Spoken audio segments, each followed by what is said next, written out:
Maybe we could start, Stella? Happy birthday to you. Thanks, Valérie.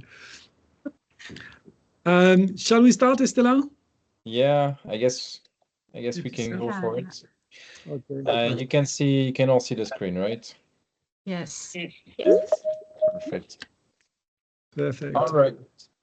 Thank you everyone for joining us today. We're very happy to have you all together. Not exactly everyone, but at least I know that many institutions of the community are represented today. So thank you for that. I will tell you a bit more about what will be the content of this hour coming. So I will share with you the agenda of this meeting in a second. There you go. So the idea is to have a welcome word, which already kind of has started by Jean-Christophe Carteron, who will follow after me.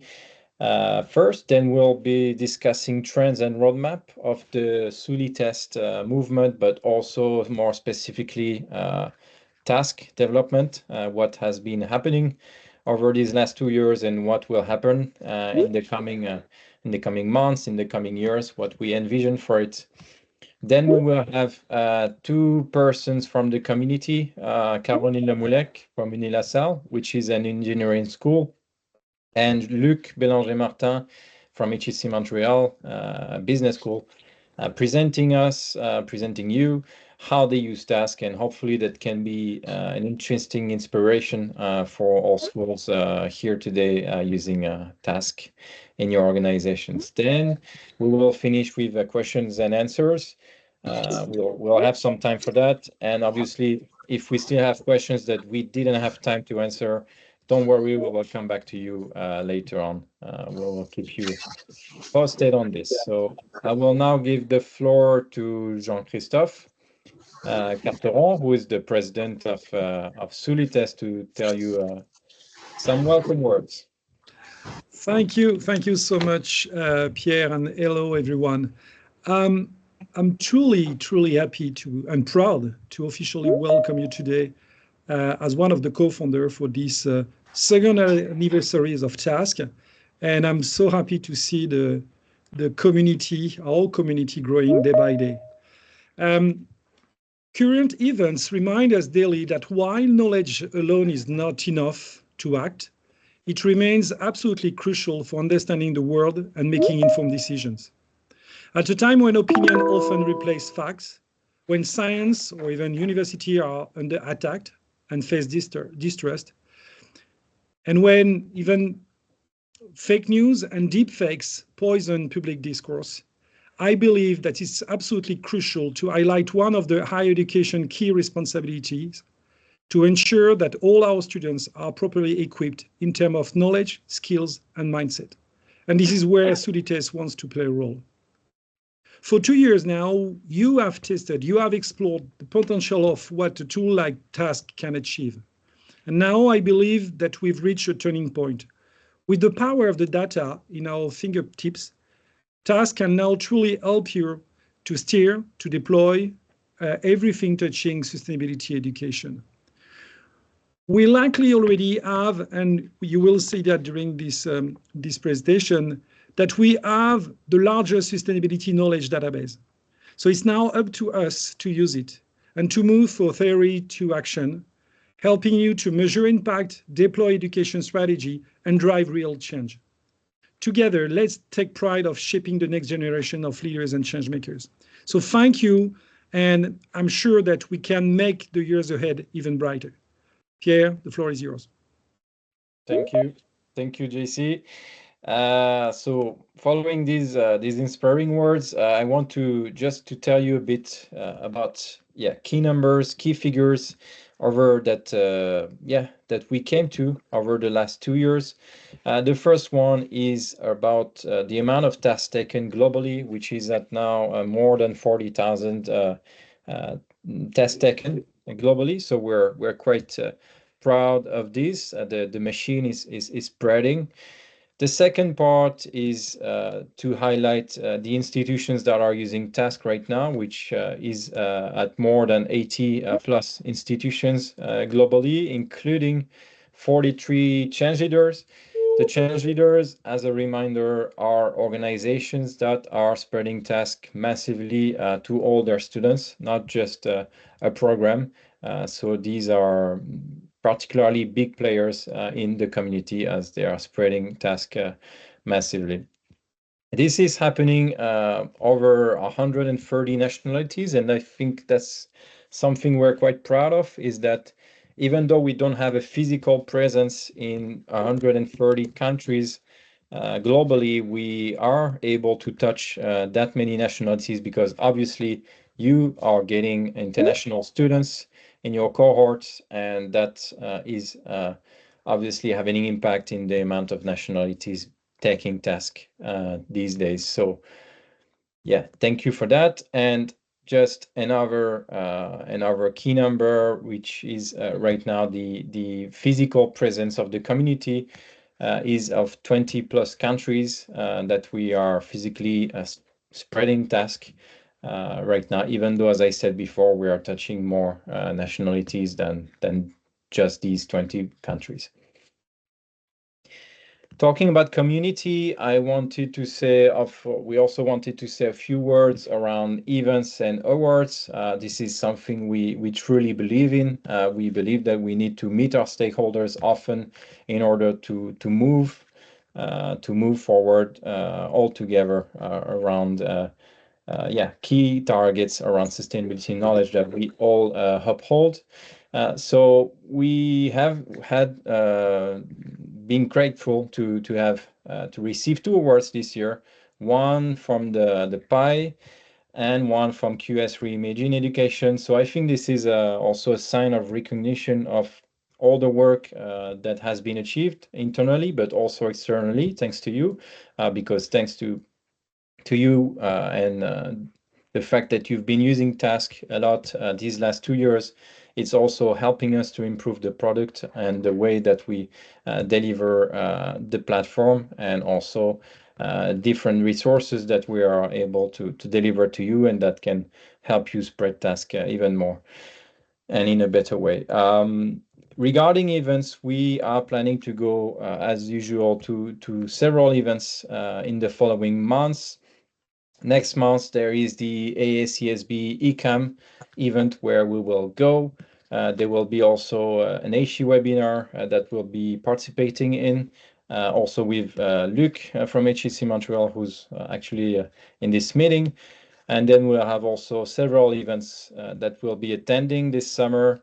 The High-Level Political Forum on Sustainable Development, which is an event you probably know that we attend every year, where we hand out a report based on the data, the data behind the use of our tools, and these last year specifically on the use of Task, which is providing us very interesting and insightful data on international sustainability knowledge.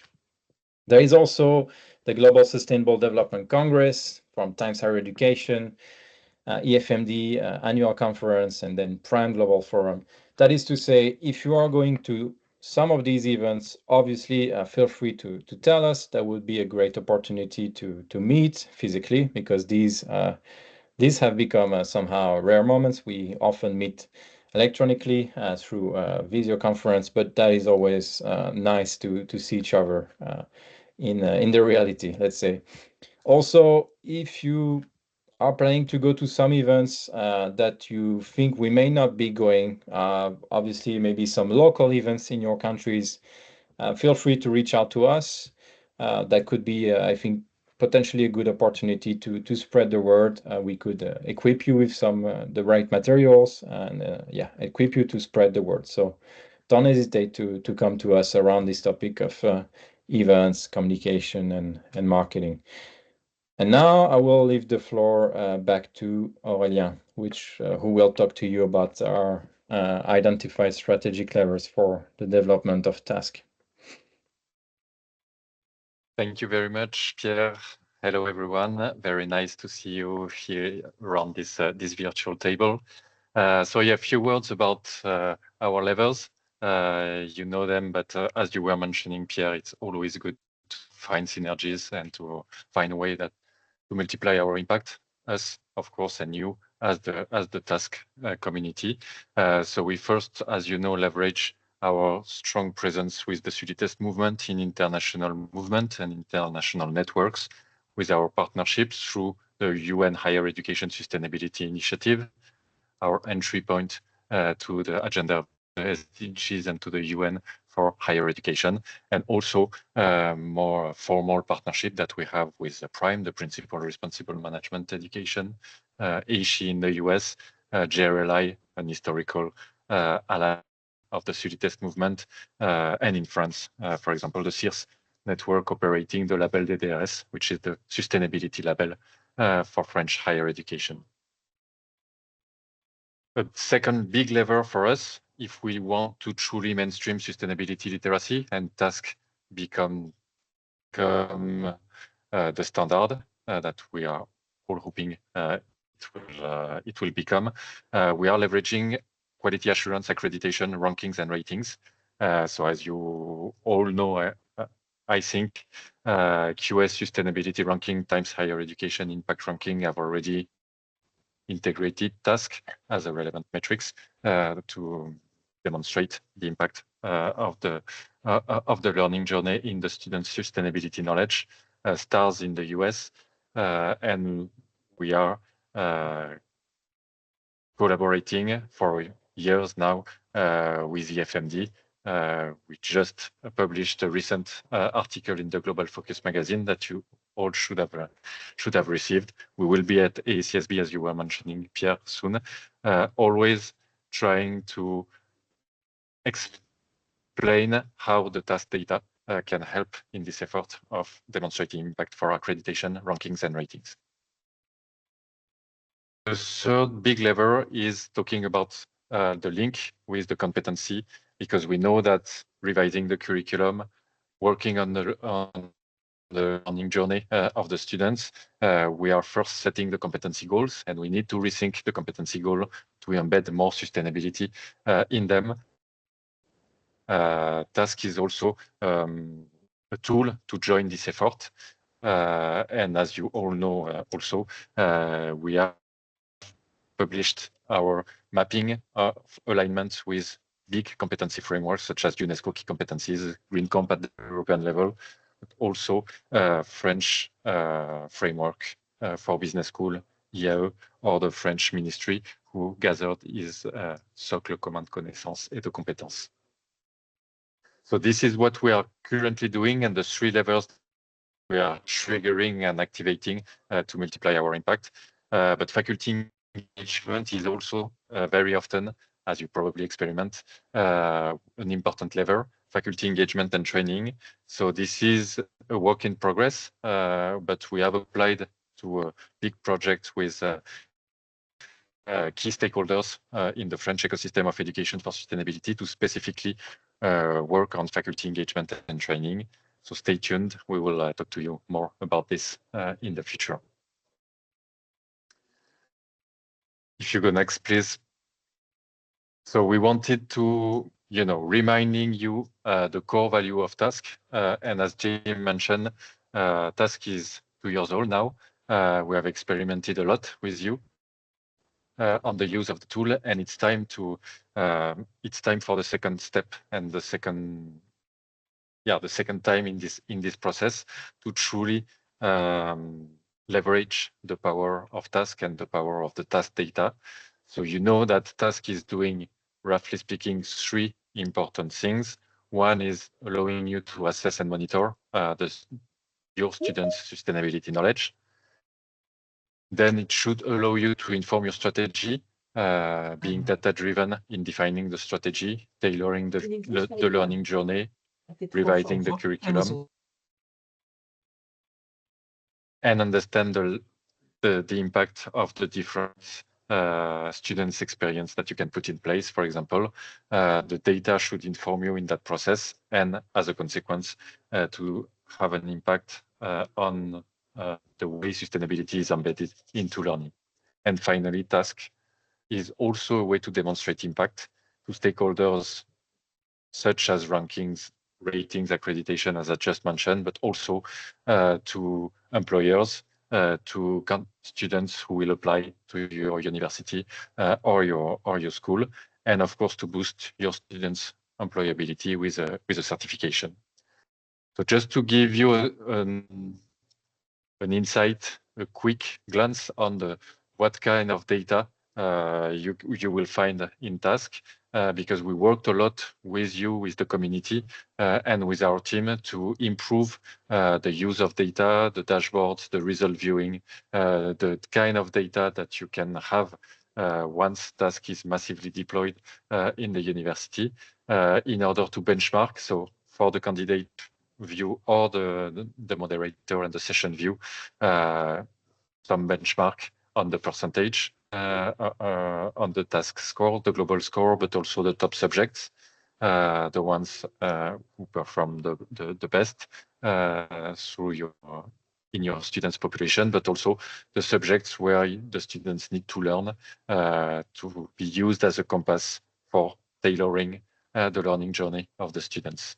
We have also, of course, a couple of additional views,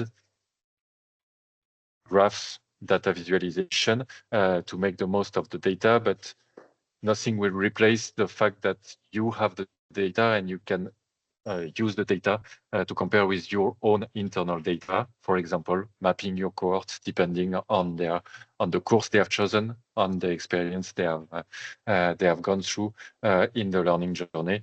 We are quite convinced that it's a powerful leverage to truly embed sustainability into the training and the education. Next, please. We also sent you for the first time this year the semester report. So another type of view that you have in the platform, more at the level of the institution, to have the global benchmark, have the average score, what happens during the last semester in terms of candidates score, in terms of subjects, and a bit of benchmark compared to institution worldwide, also institution similar to you, for example, business schools in that case. Next, please. So those are the kind of data that, of course, it's just a quick insight of the kind of data that you have on the platform. We truly believe that as the community is growing, task is more and more used, we can leverage the power of this data. And as you know, we have also the global database for which we are reporting at the UN every July for the high-level political forum. After 2 years, this is the global trends of the task results, an average of 54, which is slightly increasing compared to task inception and the beginning of task, as the community of users and task taker is growing with a quite balanced distribution, and having more than 70, 80 at task is becoming more and more selective, as you can see on the curve in the graph. Few data points just to give you small indicator of what we have in the database. Something that we are pushing really is to use task as an entry-exit assessment to really assess the impact of the pedagogy. Not everyone is doing it, but a vast majority of you are doing it. So we start to have significant data between entry and exit, with an increase in the score, which is good.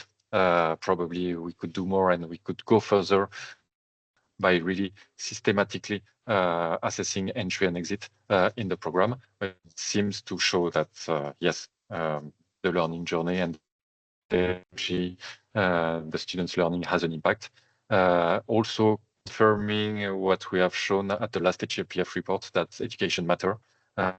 As you are moving forward in your learning journey, the graduation level seems to translate into a slightly higher score. at task. And you can see here the top subjects for the 40,000 people who have taken task in the last 2 years, and the subjects for which more learning is needed. Of course, those are global data, and in your own institution, you have the ability to use those data to tailor the learning journey. So I will not go more than this, just to give you the overview, and then I will hand over to Robin for talking a bit about the product.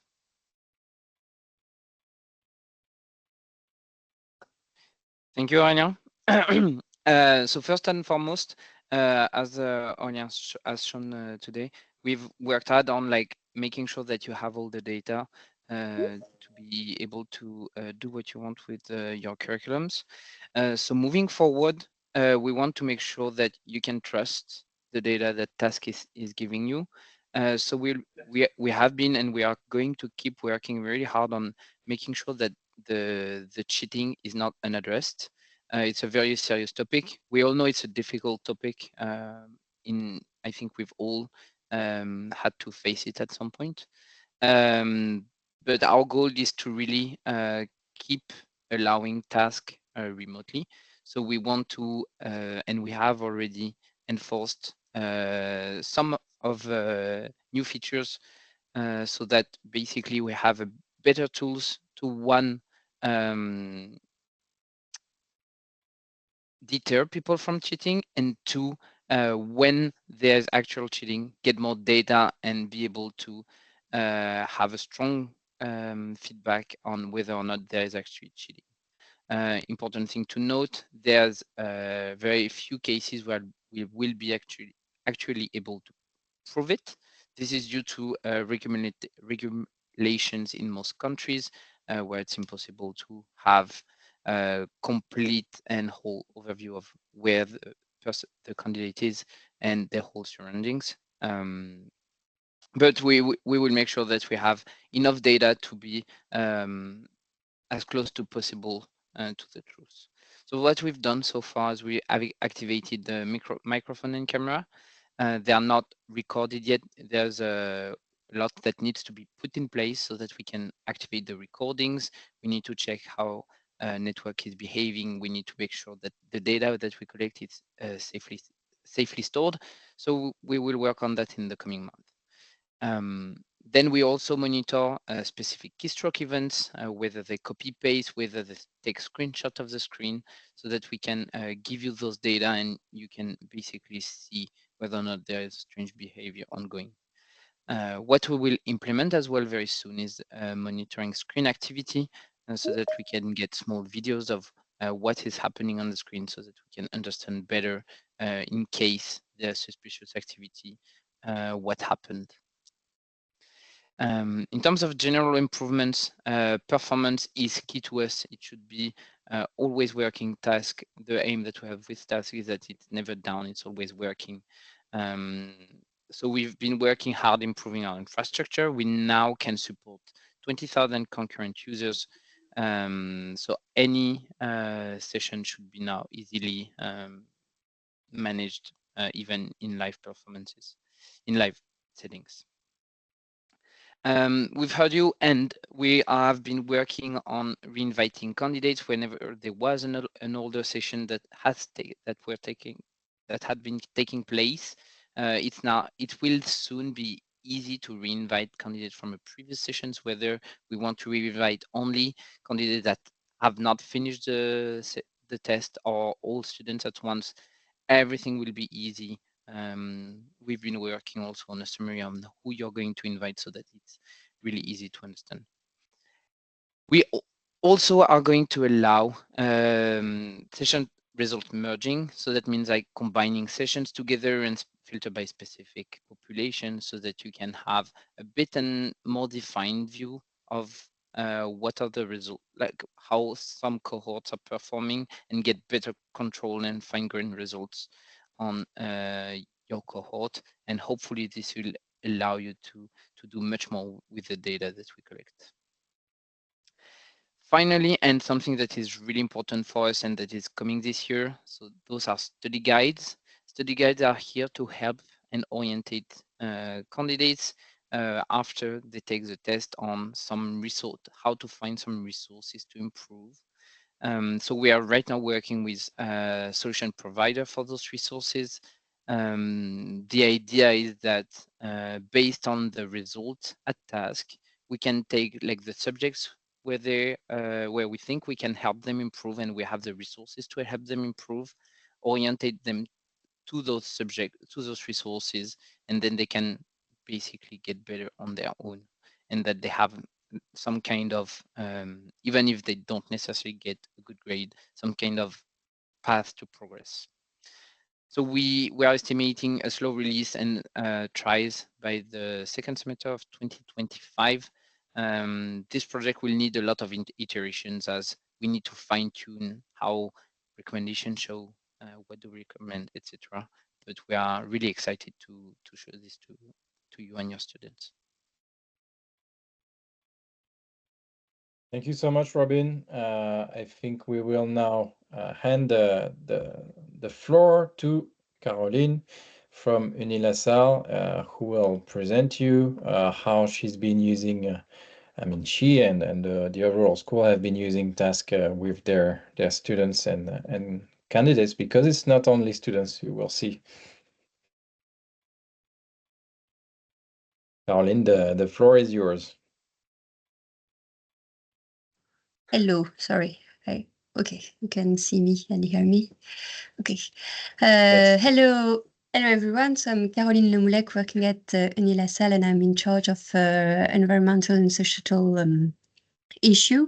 And so I will present you how we use task at UniLaSalle. So just to start, just presenting you what is UniLaSalle. So we are a school that train mainly of future engineer. Like 90% of our students are becoming engineer. We have also some students that are studying in veterinary science.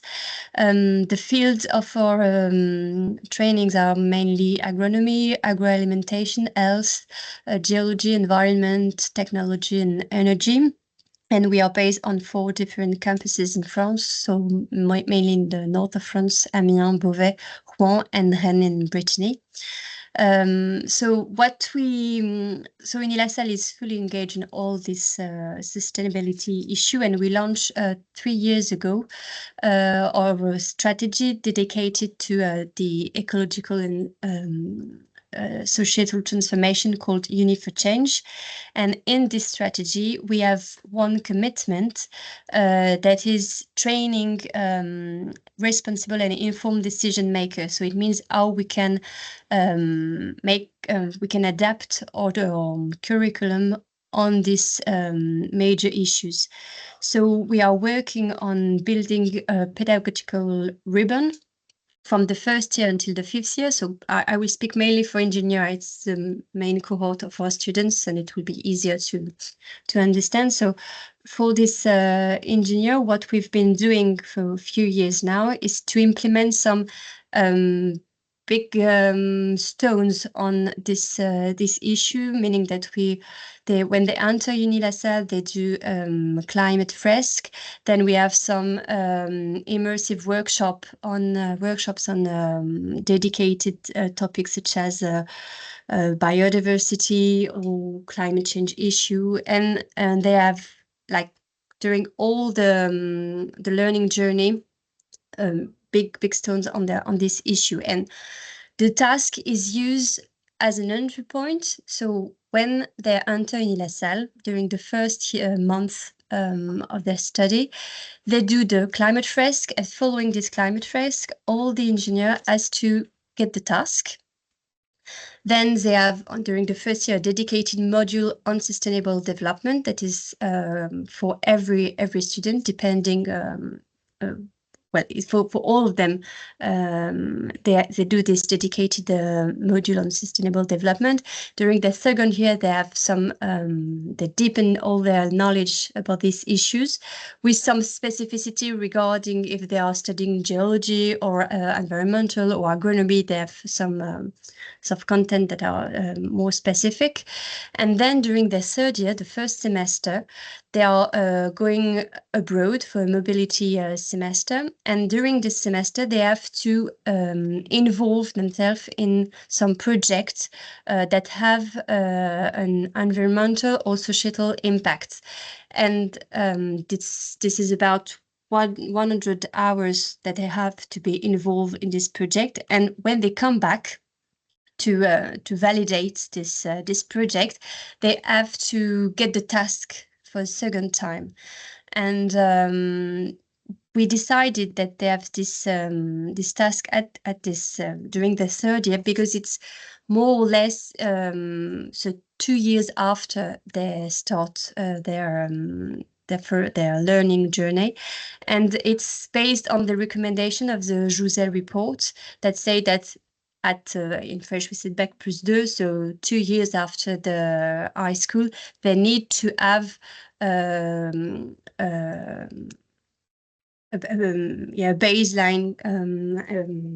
How do I say? The main training they have to do on sustainable issue that has to happen during this first 2 years. So this is why we do the second task when they come back during the third year. So what we've seen now is that between the first year and the third year, they have about more than 30 points between the two. So it's quite nice because we see an evolution, because the average is like 44.5 when they start UniLaSalle, and about 58 after these 2 years and a half. What is interesting also is that thanks to all the data that the task is sharing, we can see some differences between the specialty of the students. That we see that students that are studying environmental science most of the time have better scores than those who are doing like only health studies.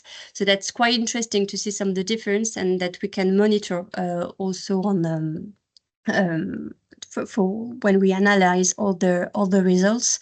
So that's very interesting and quite encouraging to see that they have better scores after this the first 2 years. What we have also been doing is that we are working on dedicated training for staff as well, that has been launched last September. And so for all the staff, like teachers, but also administrative staff, they can get the task. So if for them, it's a good way to see how they are positioned, what are their knowledge on all these issues, what their strong points and weak points.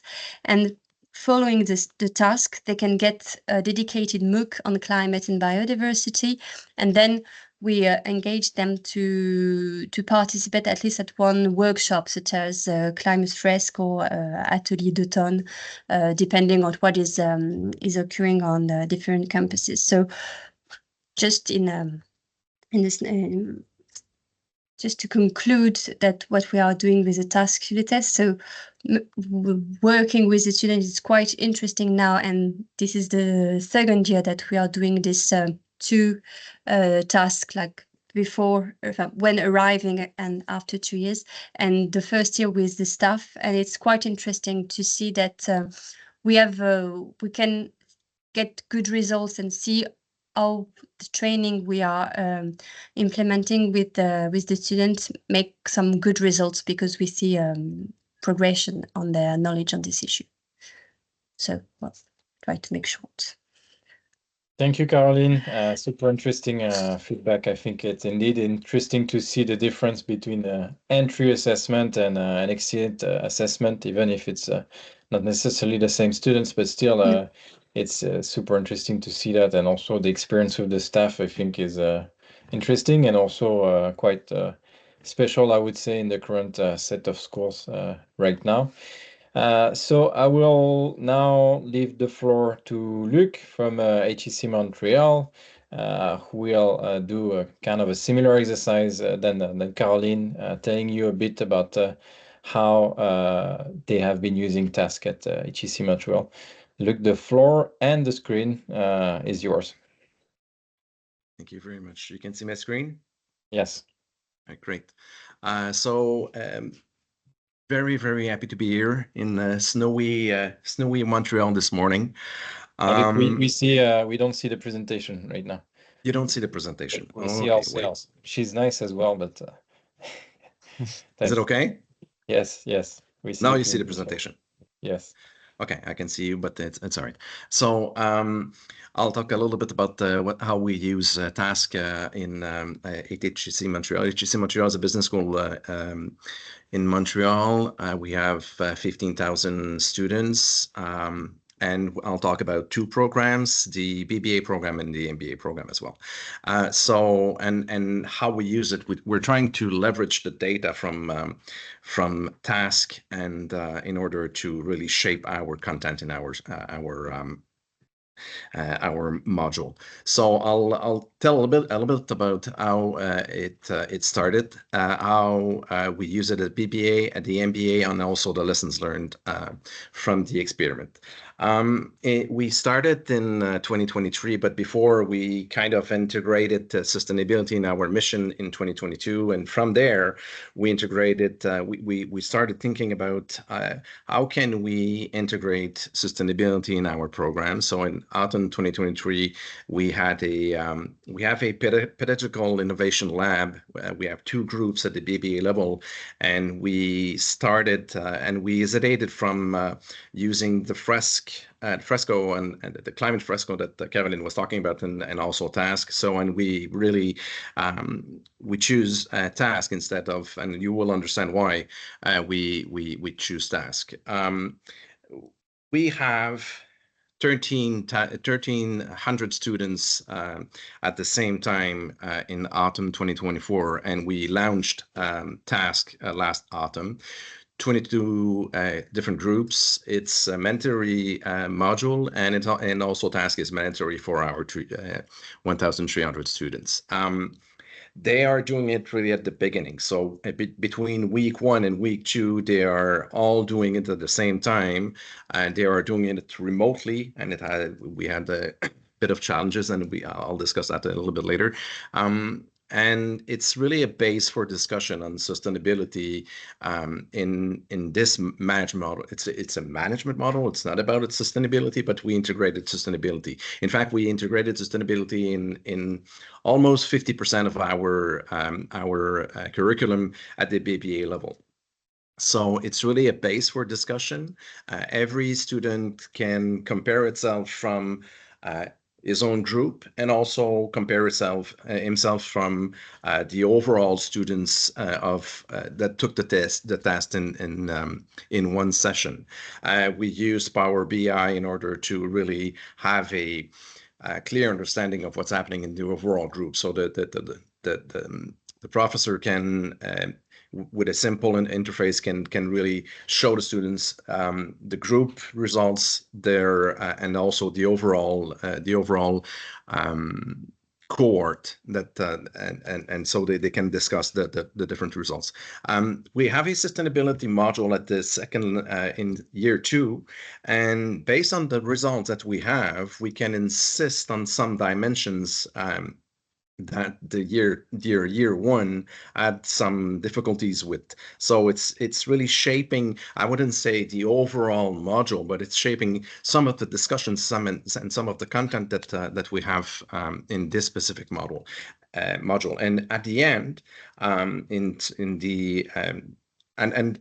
sorry, this module is mandatory also for all our students. And the last mandatory module is really strategic management.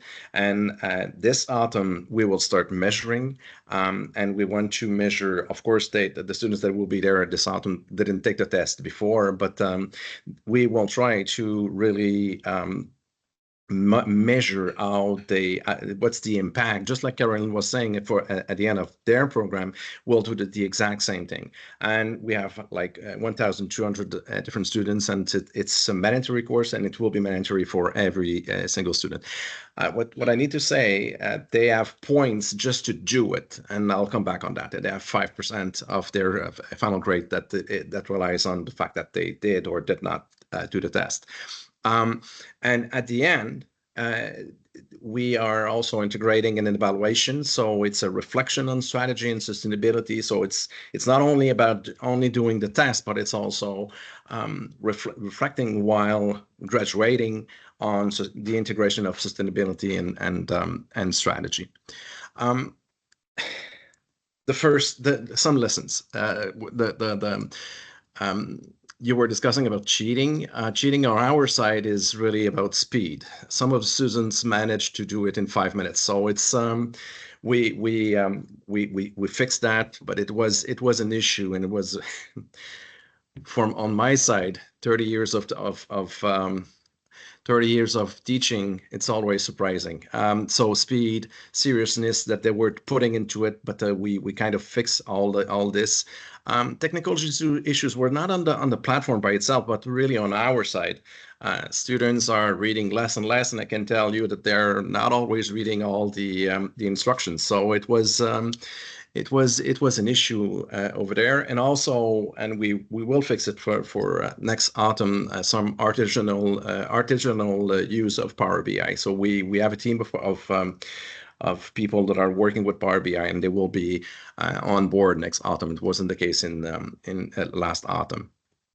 At the MBA level, what we're doing, it's a little bit, we have less students. It is mandatory also for first week of the program.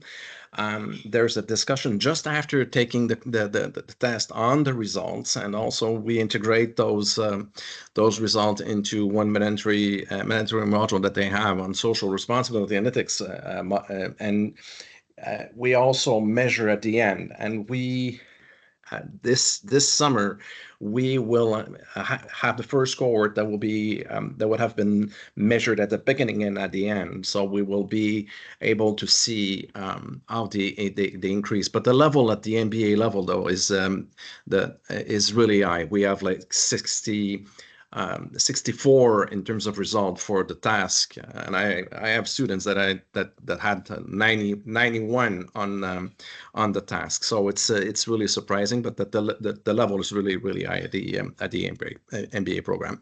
So really quickly, I wanted to show you how we use it and how we leverage all the data in order to shape our content a little bit, and also to shape the discussions in class around task. Merci. Thank you. Thank you very much, Luc. Super interesting. I will just say a few words about community events that will happen in the next few months, and then we can open the Q&A sessions, and you can ask us questions, ask Luc, or even Caroline questions. Obviously, that's what the remaining time will be for. So, sharing my screen again. Just a few words about what's next in the community. Right now, we are having the anniversary of Task, but we'll also have a bit more specific meetings over the next few months. We're planning to work on a webinar with Career and Alumni Relations Department. That is to work specifically on the topic of task recognition in the working world, in the corporate world. Also, we will be activating an alumni session in a similar target and objective, but to target employees of organizations that are alumni of your schools, so that they can make the link with your students once they recruit them, and also to start spreading the word in the corporate world, because that's an important part of the mission as well. It's not just to limit ourselves with higher education, but at some point also trying to touch the people that are already out of it. Finally, we'll work also on a webinar about the task resources, which keep evolving and that can help you in different ways to spread and deploy task in your school. So thank you very much for listening to us, to Caroline and to Luc. And now I officially open the Q&A sessions. So if you want if you have any question, feel free to ask it in the chat, or even better, just open your mic and yeah, let's have a conversation. Any question to us or to Luc and Caroline is welcome.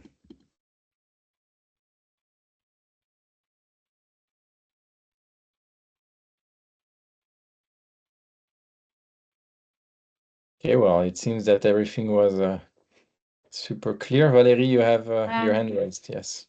Yeah, so again, first of all, happy birthday, the Solites Dream Team, and many thanks for fighting during these 2 years in order to enhance task. And I think that it's a great success yet. So bravo.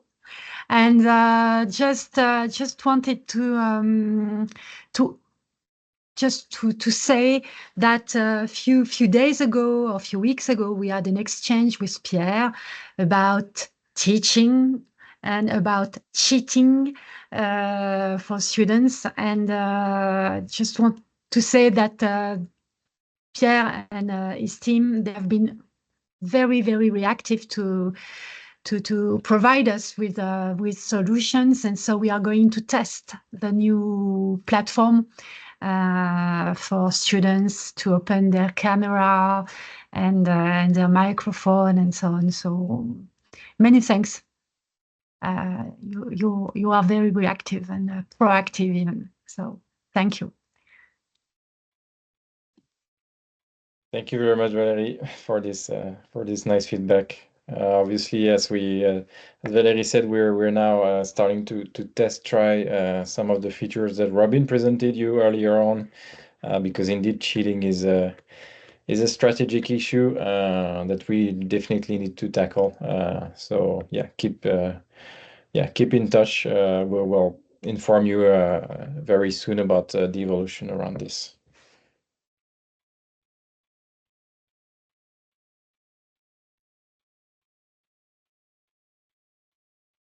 Perhaps I'll jump in to ask a question to Luc and Caroline.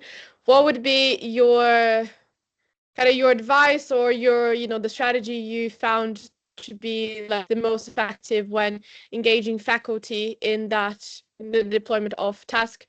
Luc, for instance, you were mentioning that you're integrating it into different modules.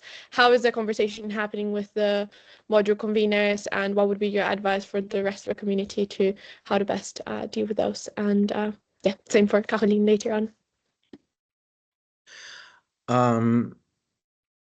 For the way it works at HEC, we have 22 different groups, and you have a coordinator. I am the coordinator, and the coordinator has a discussion with all the teachers on that specific module. And so it's really the coordinator who decides what we're doing in the different modules. So it's really yes, of course, it's a conversation with all the lecturers and the professors that are in those modules. But at the same time, I would say that the discussion is not. It wasn't the hardest part of because everybody was convinced that we should go there, and since they all took the test and saw their own results and saw that the value of it, it was kind of easy. And as for the other module, we're using the exact same way. We're asking them to take the test first, and so they see the results for the sustainable module, and then also for the strategic management module.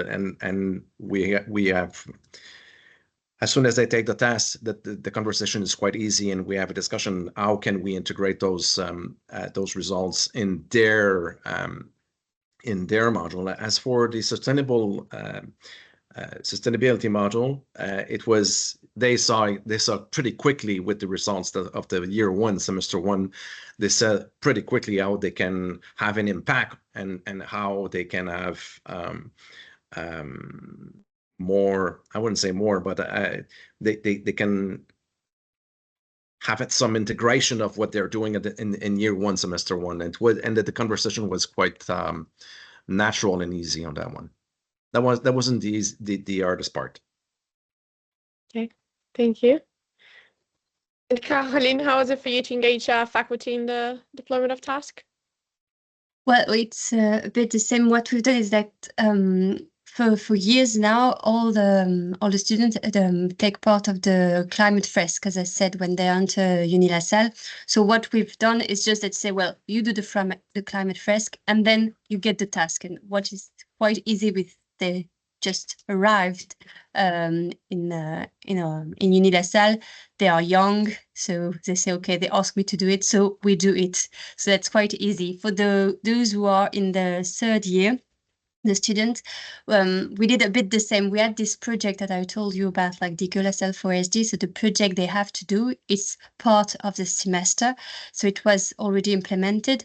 And what we've done is say, okay, so to get this this module and to pass it, you need to get the task as well. It's part of the global project. So we just add it.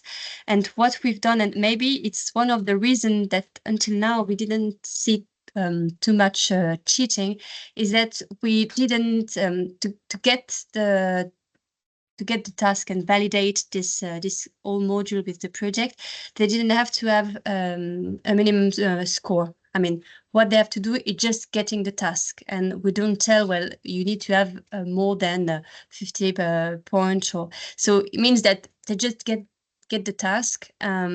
It's the condition to get the module, but and we don't ask for a minimum. So I think it helps also to not to have too many cheating, because there's no issue for them, and for us it's interesting enough because we can see the evolution, and as it's part of a project that were already implemented, it was quite easy to implement them. Voilà. Thank you.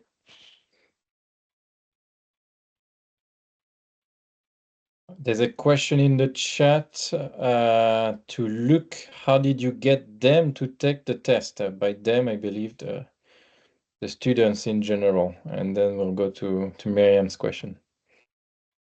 I assume that them was the colleagues and not the students. As for the students, it's pretty easy, 5%. So it's it's mandatory, and they have 5% if they do it or not. But I'm trying to I'm not writing that fast. I'm trying to answer Brooke about how we ask our colleagues to take the test. We have a sustainability department that is, and the head of the sustainability department is Luciano Baron-Cruz, and the legitimacy that he has at HEC really helps us. It's really a matter of how you choose the champions for the changes, and Luciano is really helping a lot. Thanks, Luc. Miriam? Yes, hi everyone, and thank you very much for this this nice update of how task is going, and for sharing your experiences. I have a question on the average scores that were communicated, I think in the first or second presentation. If I understood correctly, the average entry score was around 54, and the average exit score was around 59. Does that mean that before taking any sustainability course, the typical student will be able to get a 54, and that after taking all of the nice content that we teach them, they're only able to get a 59? Or did I misunderstand how this average works out? So I can start answering this, and maybe Aurélien, if you want to complement, feel free afterwards. Right now, we have launched metadata like something like a year ago, I believe, a bit less than a year ago. And so all the sessions before and some of the sessions after do not have metadata. By metadata, I mean this is the kind entry and exit assessment is the kind of data the moderator will choose when creating a session. So not all task scores have this data attached. So it is not yet how to say, fully representative of the whole base of people who took task, but from the couple thousands that we already have, these are the numbers, yes, and that means that overall, entry can happen in the bachelor or sometimes in the master. So yes, it's something to have in mind. But yes, we can see that right now there is a difference in these averages, mostly because indeed schools in between these two assessments are implementing actions such as the ones highlighted by HEC Montreal and UniLaSalle to improve the scores. No, exactly. Okay, On this, this is a subsample, so it's not the entire sample. Yeah, but I just want to bounce saying that the metadata they make sense as they are used. So I encourage everyone. It's more and more the case that the schools are filling the metadata to make sure that there are relevant data to interpret and analyze the results. So I believe that doing it systematically will allow each of you to make the most of the data that you have. okay, thanks. Yeah, and it might be also related to the topic of cheating that was addressed earlier. I mean, if 54% of students do get above, or if the average score at entry is 54%, then it might mean that there is some cheating given that they've not followed any course. But then it's also representing the quality of data at the start. So I understand. Thank you. I think another Just on this, yeah, sorry, go ahead. Yeah, no, okay. Well, it was just I think something to consider as well is obviously today we wanted to just show quick numbers, but entry could also be entry for the master programs, right? So they would have completed their undergraduate program before starting or entering a master degree. So then that entry, I think we would see perhaps different numbers if we're looking just at entry for undergraduate and entry for postgraduate. So then in the report that we mentioned that we publish every year in July, we will aim to disaggregate the data as much as we can to provide that more granular insight. So then again, very important that everyone is indicating that metadata when setting up sessions. And Pierre and I have also been working with institutions to backfill this information. So in the past, if you have set up sessions without this information, we might be reaching out to you to just see if you could complete it. So then the biggest part of our sample have that insight attached to it as well. Sorry, no idea. I put in the chat that we removed the certificate that we identified as cheaters from the data and the graph that we showed. So the data, of course, it's difficult to affirm that 100% have been removed. The one we caught, we removed, but the data are clean from those ones, at least. Thank you. We're already past 1 minute for the finish time. Maybe JC, I think you had your hand raised. If you want to enjoy this opportunity to say a few words before we close. Yeah, thank you so much, everyone. And again, we are more at the beginning of a journey rather than the end. So 2 years, we are still really young. One important thing, and I think Estela was mentioning the metadata. I think the better way you're going to calibrate your question, your session. So as soon as the more we will have details on the session that we organize, the better we will be able to help you to better understand what works and what doesn't work. And as Caroline mentioned, when you organize a session with on the Fresque du Climat, we know that it's never just one course or one conference or one thing like that. So with those data, I think we can collectively learn what are the different things which actually allow your students to better learn. And it's probably not one or two things, but a combination of something. So it's really something that we want to work at Solites, but of course with you. And probably we will see what we're going to produce for the next high-level political forum at the UN in July. But maybe we will start to have some interesting trends. So thanks again, everyone. Thanks, Pierre and Estela, to organize that. And then see you before the third year. Thank you. Have a good afternoon or Goodbye. good Thank you. Bye-bye. morning. you. for us. Thank you. Thank you. Bye. Thank you so much. Thank you. Bye. Great to see you all. Yeah.